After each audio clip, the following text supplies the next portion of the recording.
Welcome to Wisdom Talk Radio, a collaborative community of explorers in conscious living.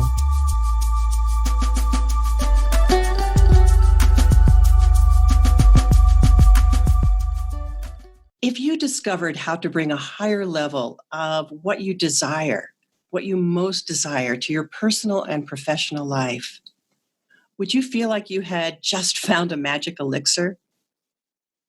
Well, my guest today brings you powerful tools to do just that. So stay tuned. Join us today for someone who brings an intimate look at going from being driven and frustrated to successful and joyful. Hi, I'm Laurie Seymour, host of Wisdom Talk Radio and founder of the Baca Institute. Discover your creative advantage by taking the Creative Innovator Quiz. It's over there on my website, the Baca Institute. Find out your creative innovator style so you can open your creative flow and make everything in life easier. For visionaries, innovators, company founders, and product designers, optimize your ability to create more in less time while enjoying every minute. So my guest today, with my teasing you about her, is Eva Medilek, who is a certified high-performance coach and a relationship success coach. Now, she knows firsthand how a driven personality type can leave you feeling disappointed, frustrated, and resentful in your personal relationships. And that impacts your ability to achieve success professionally. Of course. We may not think of it, but of course. Now, Eva uses her personal experiences along with her leadership, transformational, and high performance training to teach you the pillars of high performance, as well as showing you how to communicate in a way that fosters intimacy and connection in your personal life. Welcome to my friend Eva. I'm so glad you're here with us today. Thank you, Laurie. I'm really excited to be here as well. Thank you for having me. With pleasure. So you kind of tease us in a way of saying, well, you know what this is like. You know first from firsthand experience what it's like to be driven. But I have a feeling there's a little more to your story about what brings you in your personal life, what in your personal life has brought you to this place where you're focusing on high performance. Well, when I turned 50 years old, about 10 years ago, I was downsized in my profession of dental hygiene. So my salary was cut, my days were cut, and I was in a position of being very, very scared and going out at the age of 50 looking for a job. But I also realized in that moment that being an employee the rest of my life wasn't going to bring me what I wanted to create in the later third of my life, in my years. And so I became an entrepreneur. And during that journey, I was building a real estate investment business and working and cooking and shopping and laundry. You know, the superwoman syndrome that a lot of us driven women have. And when I started on that journey of entrepreneurship, I had only been married a year to my second husband, and I had older kids in college. But here's what happened. You know, as we were gaining success and doing all the things, we were just busy all the time building a foundation for our dreams and an income. And then there was one day when I was, my husband was out walking the dog, and I wanted to find some photos of a real estate project we had done so I could post it on social media. And what I discovered when I got on his phone was that he was falling in love with another woman.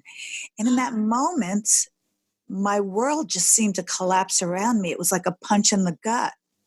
But I also had the clarity and realization that how I was being while I was doing everything to be successful had caused literally a good man to create some self-sabotaging behavior. And I had responsibility in putting my relationship in jeopardy as well.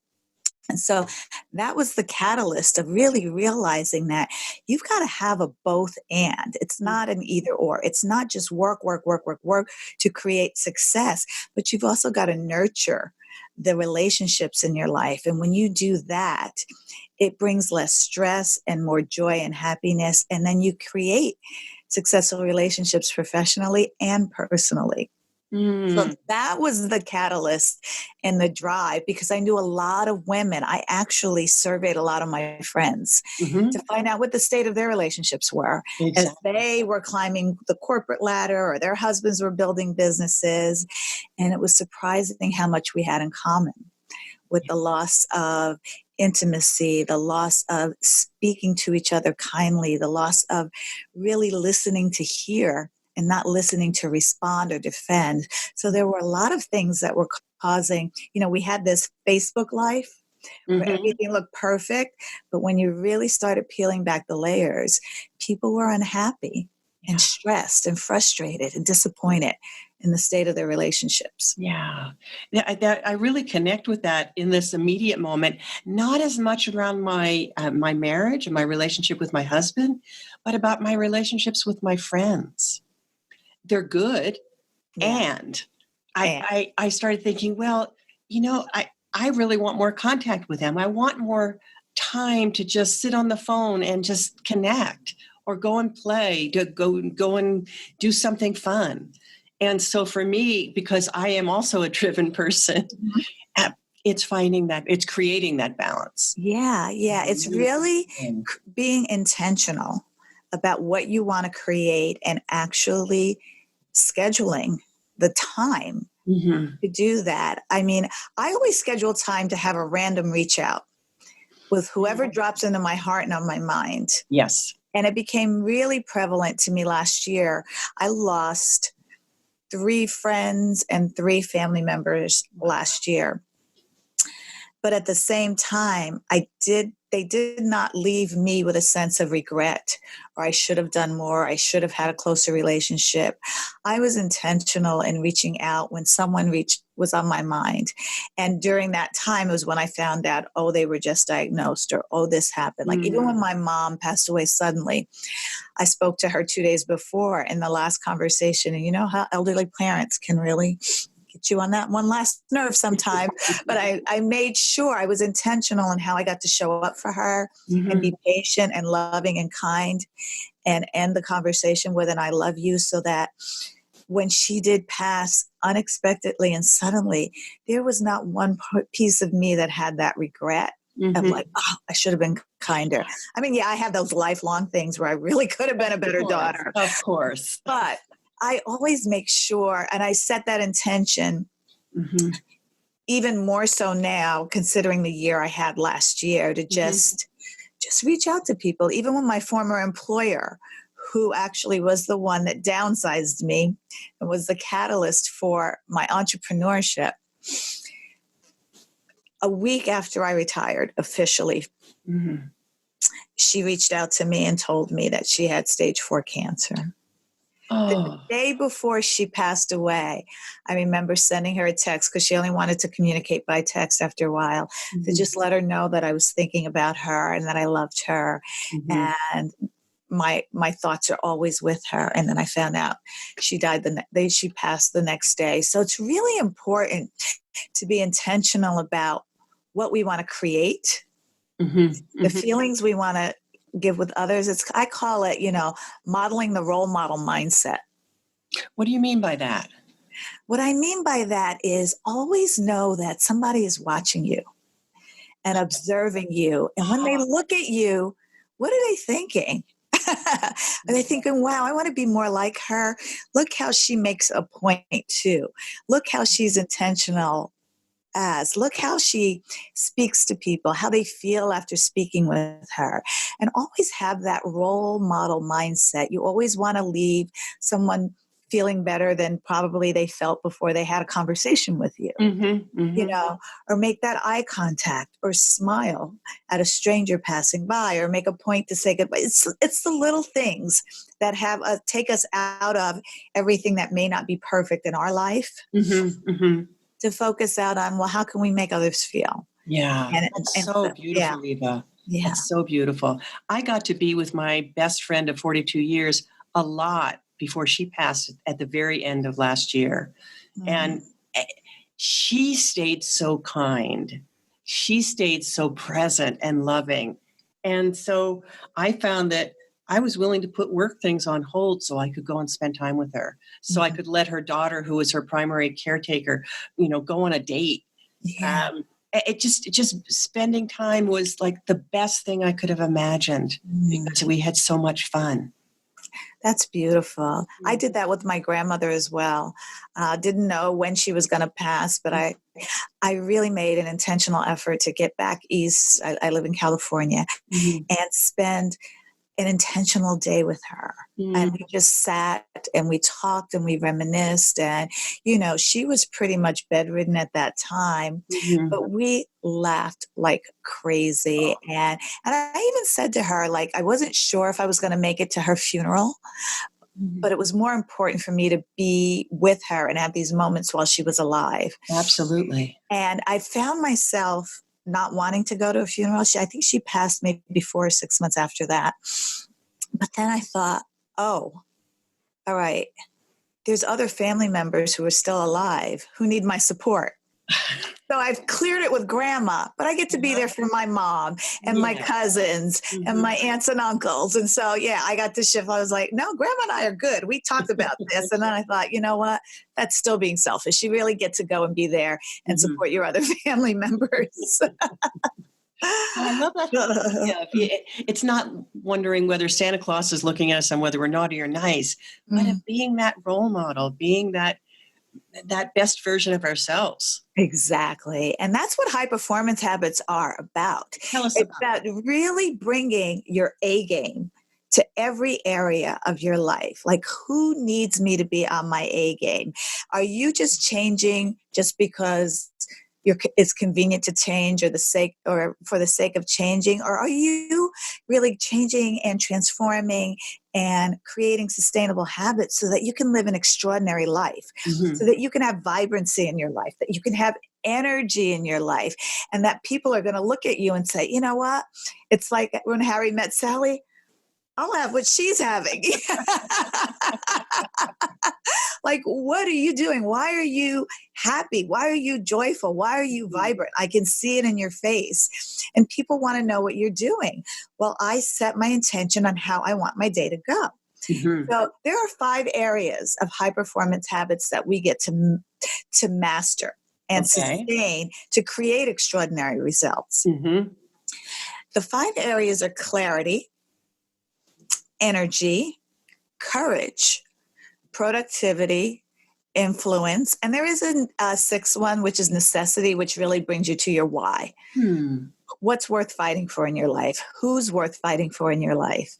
Who needs you to be that person that brings the joy and that brings the energy and that models courage and models how to be in relationship, how to have difficult conversations, how to create win-wins, not only in your personal life when you're having those conversations with either your teenager or your spouse or your parents, Mhm. but you get to bring that into your professional life as well when it comes to conflict resolution.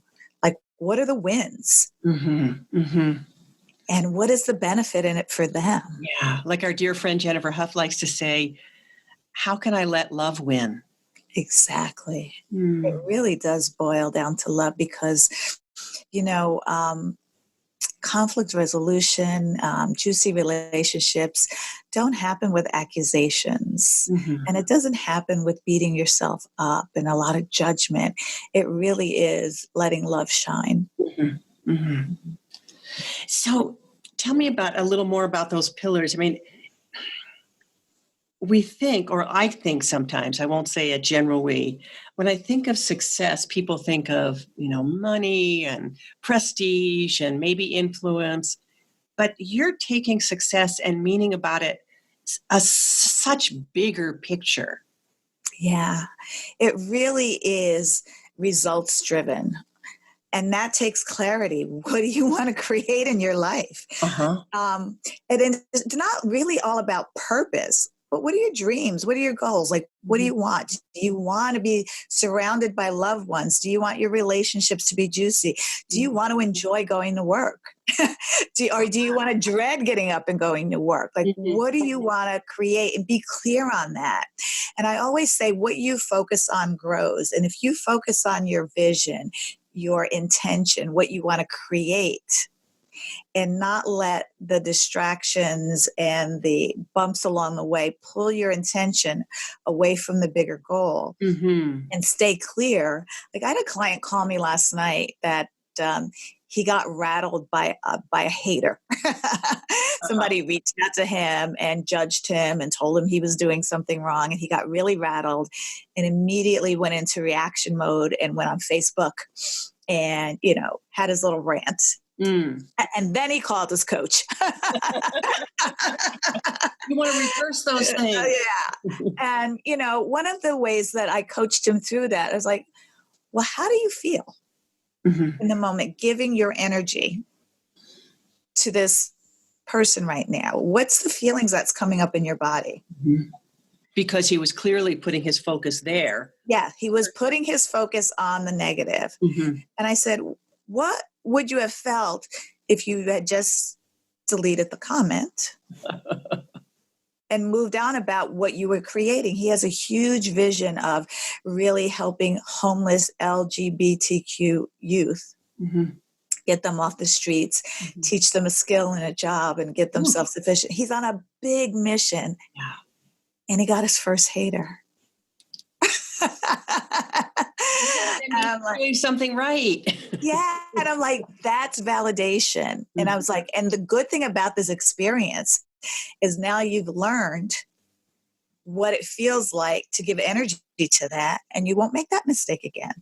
I mean, it's all about focusing towards the vision. If it's going to take you away from it, then don't give it any energy. Don't give it any attention, because what you put your attention on will grow, and then you'll keep growing that feeling of uneasiness. When we think about things that stress us out, and how we dwell on them and look at the feeling it gives our body, like, think about, is it necessary to put my intention on it? And what can I do to create a better feeling in myself, and really look to have solutions? So that's one of the big things I like to actually help my clients with getting clarity around. It's like, what about courage? Now, courage is one of your pillars. How does that play out? How do you see that? Basically, it's the courage to stand up for yourself, to ask for what you need, to ask for support is hugely courageous. And for those of us who are driven. Yeah, because we like to do it all ourselves. I don't want to bother this person. I don't want to be in a position, or I can do it, and I can do it better, and nobody can do it as well as I can. And we don't get to collaborate and have the joy of that. Yeah, and that's where the juicy relationships come from. But it's also the courage to stand up for others. What do you mean by that? When you see someone who may be struggling to find their voice, and to really support others. Like I was on a meeting a few weeks ago, and there were 4 of us, and there was a friend of mine on there who was really an empath and shy, and she had a chance to speak, and there was another stronger willed lady on there who kept cutting her off. And so I practiced courage in that moment, and I said to her, I said, can we all agree when it's someone speaking, to let them finish and not have them lose their train of thought, not interrupt them, I call it generous listening. Just listen, because if you're already formulating a response or a defense, you're not fully present to what they're saying, and you're making it about you. And so, they heard me, they appreciated me. I was able to hold space for that meeting that had some difficult conversations in it. But it was really, I knew the other woman who was a little bit more shy would not stick up for herself. And so I just really just said, you know what, can we just all give her the space to share what she needs to share and feel complete? Yeah, that's so beautiful. I love generous listening. I don't know that I've heard that in quite that way. It's really, really beautiful. And how I hear you did it, how you handled that in there was also in a beautiful way. You didn't call out this person and say, hey, stop that. You just did. Stop being a jerk. Well, it's funny because I actually created an ebook called 6 Powerful Ways of Being for Effective Communication and Connection in Your Relationships. And the first one is generosity. And when people hear you say generosity, they think, are you giving to charity? And they think monetarily or things. And it really boils down to how you are being in that moment, how you are listening, how you are receiving. Absolutely. Because receiving is a big, big part of it. We think about generosity as giving. Yeah. But receiving is such a key part of that. I remember writing a blog post a long time ago about generosity of spirit. And that's that two-way street is essential there. Yeah, because if people want to be giving to you and you don't receive, you're robbing them of the opportunity to give. So it really does create a win-win. And a lot of people don't see that, like, oh, you're blocking people. I had another client who they like to text me and say, you are right. And I talked to him about letting people help you. Not asking for help, but giving them an opportunity. Right. There's a difference. Share your vision, share your dream, and the universe will bring things to you. And he had an experience where someone actually said to him, thank you for giving me the opportunity to be a part of this with you. Wow. Oh, yes. Yes. And then when you receive that gratitude, it's like that cycle is complete. Yeah. And you know that whatever you're creating is bigger than you because you are having that role model mindset. Because people are watching how you operate. Yeah. And they are picking up on your energy. And when you just keep it in a generous spirit, they'll feel it. Yeah. So tell me a little bit about, just shifting gears a little, about exhaustion and overwhelm, because for one, I know that a lot, especially having just injured my ankle a few weeks ago and really having to balance that, so to speak. Yeah. But so many of my clients hit that place or feel themselves in that place, like there's so much going on, I'm overwhelmed. What can we do to bring more energy when we're in the midst of that? Let me give you an analogy. We've all seen races, right? Car races, the Indianapolis 500, and you've seen the cars go for a pit stop and they get their tires changed and whatever nonsense they do in literally under a minute. That's before the tire blows out. Yes. That's before they run out of gas. Before they're hit over the head with the cosmic 2x4. Before. And so what you get to schedule in your day to reset before overwhelm hits, before exhaustion hits, is crucial. And it is a high-performing habit that creates energy in your day and gives you on your A game. So one of the things I coach my clients is, do not work longer than an hour without getting up, walking around, drinking some water, doing some jumping jacks, resetting.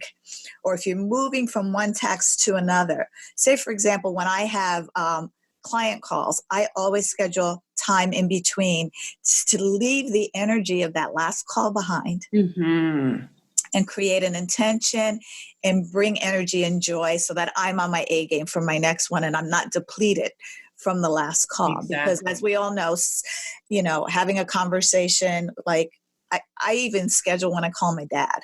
I was like, because I know the energy it's going to take to be fully present and aware for him. So I suggest energy resets throughout the day. And also high performers, they work out an average of 3 to 5 times a week.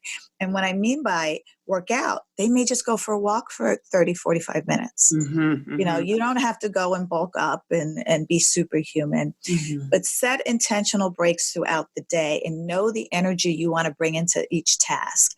And we have them in high performance where they take 2 to 5 minutes.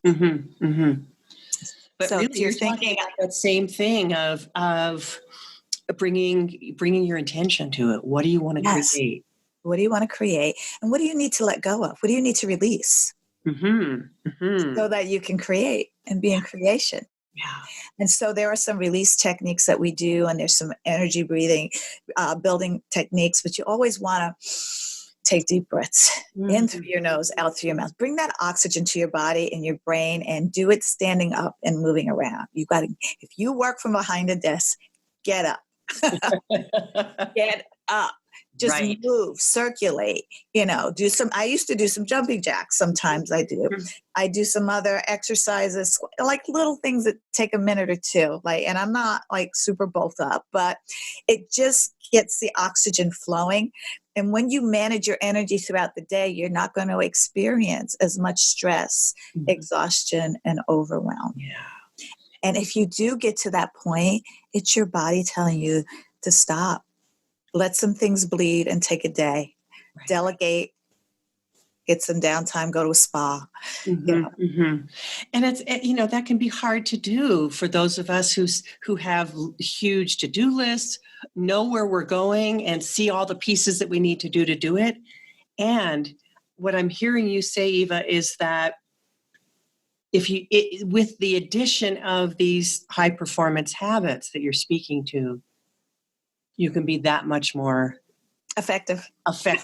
Yeah. Exactly. We're not on our A game when we're feeling exhaustion and overwhelm. Yeah. You're not performing at your best. So you need to look at your calendar and your to-dos. And if there's 10 on your to-dos, look at it in this way. What are 2 things that if I complete it today from this list, moves me forward in what I'm creating? And make those 2 your priority. Yeah. And what can I delegate? Right. This goes into asking for support. I mean, I'm at that place now where, there's another growth cycle happening that I need more help. Exactly. Because, the hours in the day are running long and I have a hard stop so that I can spend time with my family because I have a relationship I get to nurture. I ain't letting that happen anymore. Yeah, exactly. I'm not going to model the same behavior that caused the breakdown in the first place. We're going to continually have our breakthroughs and, schedule time to do stuff together, but also, respect each other's time because there are projects that we all have that need more attention. And that's okay. As long as you have an agreement with those in your life that matter, like for the next 3 days, I need to concentrate on this project. So I'm not going to be fully present and available. Okay. So it's communicating. Yes, the communicating. However, at the end, we get to celebrate my completion together. So let's think of something wild and fun and crazy to do. Oh, that's good because we're so bad sometimes. Some of us are so bad at celebrating our successes, celebrating our wins, and really building that in. But doing that with your partner, doing that with your family, the person that you've maybe had to put on the side burner, not back burner, but side burner for a day or 2 or 3. Honey, I do it with my dog. There was a time my husband was traveling and I was working on a project, and she's like, and I'm like, as soon as I finish this, we're going to go on a long walk and we're going to go to the park and we're going to go to the doggy beach and we celebrate. I mean, like, you don't have to have a significant other, but I had my little fur baby was just like, mommy's working and she's woofing, and when I take my energy breaks, I do take them with her. We'll throw a toy around or I'll chase her around the coffee table, so that's getting my blood running. But I was like, I really owe you a trip to the doggy beach. Oh, yeah. And I did that with her. So you can make it fun. Like, you're the CEO of your life. So you get to create what you want to create for yourself. Mm-hmm, mm-hmm. So that goes to the next thing I wanted you to touch on a bit, which is about creating better relationships and creating influence. You mentioned influence as one of the pillars. Weave that in somehow.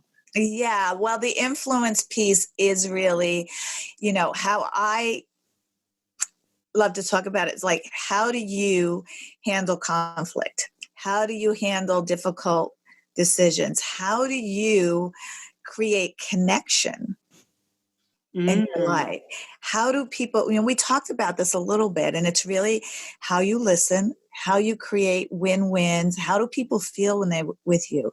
How is your level of presence in a conversation? Mm-hmm. I was just at an event this last weekend, and two people walked up to me and said to me, and I had, maybe shared a little meal with them or was in a group with them that we worked on stuff. And one guy I had shared a cab with at the last event we were at, and he came running up to me. What you said changed my life. What you said influenced me. You have no idea. And I'm thinking, what did I say? What did I do? But we had a conversation, and apparently, how I showed up, my way of being. It's all about your way of being. It's not so much of what you're doing, bragging about yourself. It's not about the ego. Who are you being in the moment? How are people feeling in your presence?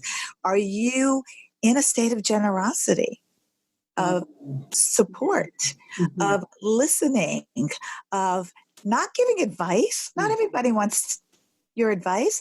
Some people just want to be heard. Are people in your presence, in your relationship, feeling heard, feeling respected, and feeling like they matter? Beautiful. And you're going to find your influence. It's like, I have influence in places I have no idea. And that's okay. And two people were like, they came up to me, like even another woman on the weekend, you changed my life. And I'm like, we just had a cornbread together the other day. He's like, no, something you said changed my life. And I'm like, wow, that's what I mean by that role model mindset. Yeah. How am I showing up? And when I get that feedback, I love to be open to feedback. For sure. That's another thing that I talk about in my ebook. But, then I know I'm doing something right. Yeah. Because, I'm walking the talk. Yes. And so that increases your influence because you don't know who's paying attention. Yeah. So who are you your being? Influence and impact. Yeah. Yeah. Exactly. So where can people get a hold of your ebook? You've mentioned that, and I'd love. Well, actually, it's kind of simple. My website is evamedilek.com. So if you do my full name, www.evamedilek.com, and then just do spell it right now, just so people can hear it too. EVAMEDILEK.com. And then you just want to do a / PWOB, Powerful Ways of Being. PWOB. That's the easiest way to get it. Okay, I'm writing that down because I want to make sure it gets in the show notes. Thanks, love. And then people can download that. That's great because I think our listeners have a lot to experience there. Yeah. It really, it's eye-opening how our presence and what we want to create, especially in conflict resolution. And there's always conflict resolution happening around us. And you see the state of our world right now where people are not good at conflict resolution. And then just to do this on a small level in your own life, you get the results and you create a win-win. Nobody, we always think about who won and who lost. What if everybody was a winner? What if we all showed up and there was value for both of us in the conversation and we felt complete and we felt heard? Because the conflict happens in the process. And the process is, are we being heard? Are we being validated? Are we being respected? And if we don't feel that in a conversation, We'll bring up everything in the past. Well, that time you did that 3 years ago, and it all comes up. And it's not really about the outcome. It's really about who we're being in the process. Mm-hmm. That's a huge game changer in relationships and influence and impact. Yeah. And just to tie us back to what I mentioned in the very, very beginning is that personal and professional tie-in. So you change that in the way you're doing that with your colleagues, your clients, your employees, your employer. Yeah. And those are your relationships. Those are the foundation of how you do it in the rest of your life, is what I'm hearing. How you do one thing is how you do everything. And so if you can't handle conflicts in your own life, mm-hmm. and if your life is a mess at home, or you're just in a state of being triggered because somebody made you feel a certain way, then you start to think about, well, why am I being triggered? What's the real feeling under it? And was that their intention? Mm-hmm. A lot of times it's not their intention. So there's a lot of dissecting that goes into why we feel and get triggered by other people's thing. And so you really get to do a lot of self-awareness as well in high performance habits and in creating new habits that bring your best future self and extraordinary results in your A game, in your relationship with everyone. Yeah. It's so cool. I love it. It is so cool. It's so cool. How you do it. You are a great role model. You're living what you say. And for those of our listeners who are looking for someone to really help them get them on their A game in every aspect of their life, because as you said, how you do one thing is how you do everything. Exactly. So, Eva, I could you again tell people how to find you? Oh, that's easy. www.evamedilek.com. EVAMEDILEK.com. Great. And that's where you can go and get your free ebook too. So. Yeah, just do a /PWOB and think of powerful ways of being, because when you change how you show up, it's powerful. And it's a powerful way of being. Yeah. And then that gives you that joy in every aspect of your life. Yeah. Yeah. Thank you, Eva, for all that you have offered, your generosity of spirit in what you've given to those people who have come to join us today for Wisdom Talk Radio. Thank you. It was my pleasure. Thank you for the opportunity. You're welcome. And thank you for being with us today here at Wisdom Talk Radio.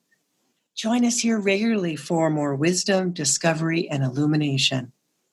Remember, you can always find us on your favorite place to listen to podcasts. And please, if you've enjoyed listening today, leave us a review, because that helps people find and discover more of this kind of wisdom. So, for more for you about optimizing your connection with your own creative intelligence, find me, Laurie Seymour, over at thebacainstitute.com. Take the Creative Innovator Quiz, because you can find out how to open your creative flow and get your idea to revenue. Thanks for joining us here at Wisdom Talk Radio. We wish you well in your conscious explorations. For more information and to join in the conversation, our website is wisdomtalkradio.com or at Wisdom Talk Radio on Facebook.